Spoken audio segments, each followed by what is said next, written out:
Hello everyone, कैसे हैं आप लोग। आप लोगों का स्वागत है आपके अपने चैनल पाठशाला बाई महेश में।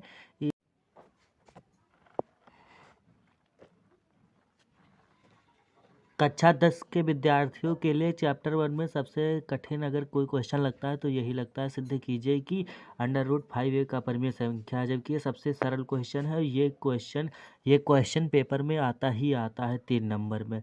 बस अंक इस √5 के स्थान पर कोई भी 3 दे सकता है, √3, 2, 1 ऐसे दे सकता है, लेकिन ये क्वेश्चन आता ही आता है।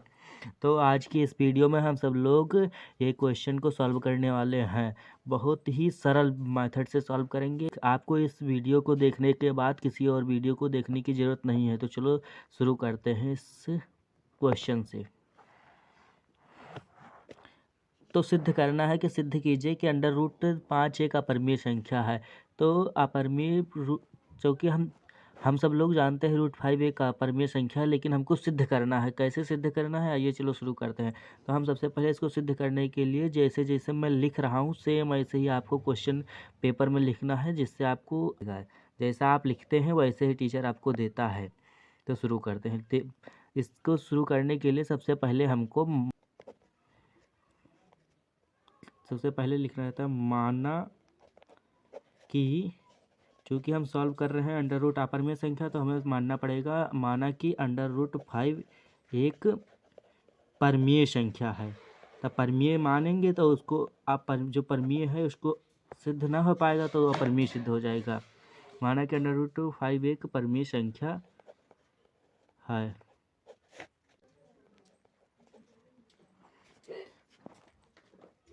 चूँकि √5 एक परमीय संख्या है, तो इसको हम P/Q के रूप में लिख सकते हैं, क्योंकि हम जानते हैं परमीय संख्या P/Q के रूप में होती है, जहाँ Q जोन होता है वो जीरो ना होता है। अगर ये Q जीरो हो जाएगा तो परमीय संख्या नहीं रहेगी, वो परमीय संख्या नहीं रहेगी। और P और Q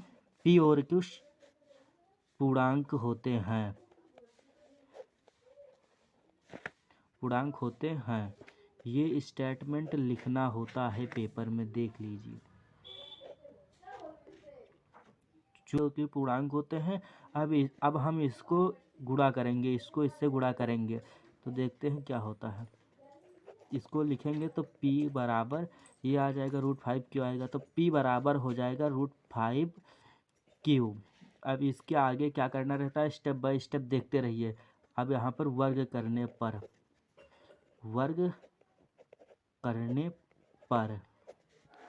करेंगे दोनों तरफ, तो आ जाएगा P²।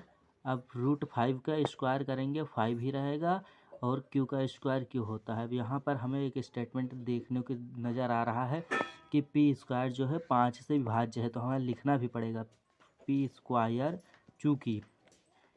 चूँकि ये सिंबल है चूँकि का। P² 5 से क्या है, विभाज्य है। ये सब लिखना रहता है पेपर में, ऐसे लिखोगे तभी नंबर आपको मिलेंगे। चूँकि P² 5 से विभाज्य है, तो क्या होगा, P जो है वो P भी 5 से विभाज्य है। कैसे है विभाज्य, जब आप सब लोग पूछेंगे कि P कैसे है, P² मान ली कि विभाज्य है।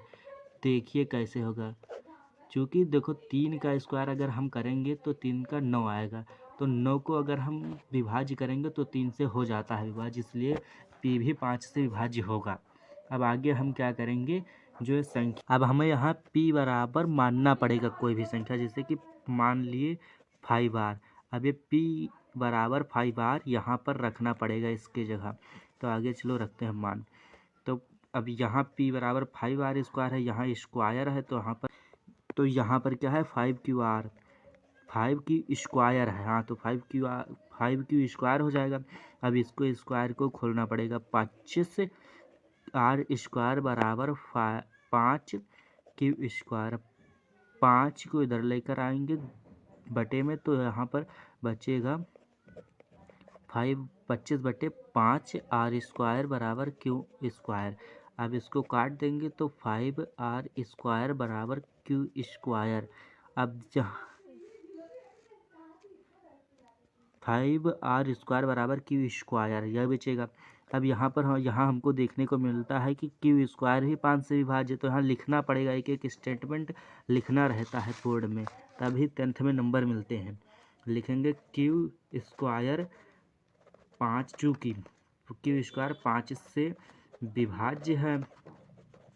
विभाज्य है तो क्यू भी 5 से विभाज्य है। चूँकि क्यू भी 5 से विभाज्य है, अब हमको देखने को मिल रहा है क्यू भी 5 से विभाज्य है और पी भी 5 से विभाज्य है। इन दोनों स्टेटमेंट को देख परिमेय संख्या रह ही नहीं जाएगा, तो उसके लिए हमको यहाँ पर लिखना पड़ेगा। चूँकि अब यहाँ दो पी स्क्वायर और क्यू स्क्वायर 5 से विभाज्य हो रहा है, तो हमें यहाँ पर देखने को मिल रहा है कि दोनों कट जाएंगे तो परिमेय संख्या बचेगी ही नहीं। तो ये √5 जो है, जो हमने माना था यहाँ पर कि ये परिमेय संख्या है और √5 पी स्क्वायर बटे क्यू के रूप में है। अगर 5 से विभाज्य हो जाएगा, 5 से दोनों पी क्यू, तो हाँ 1 आ जाएगा, कोई और संख्या आ जाएगी, तो ये देखने को मिलेगा कि गलत हो जाएगा स्टेटमेंट, जो कि सही भी होना चाहिए, क्योंकि अगर √5 परिमेय संख्या है ही नहीं तभी तो ये स्टेटमेंट आ रहा है, तो हमें यहाँ लिखना पड़ेगा। चलो लिखते हैं। यहाँ पर क्या है, √ तो क्यू भी 5 से विभाज्य है, तो हम लिखेंगे अतः तब पी और क्यू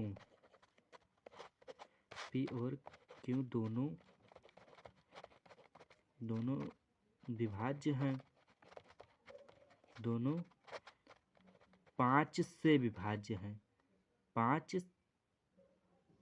से विभाज्य हैं, 5 से विभाज्य हैं, हाँ 5 से विभाज्य हैं,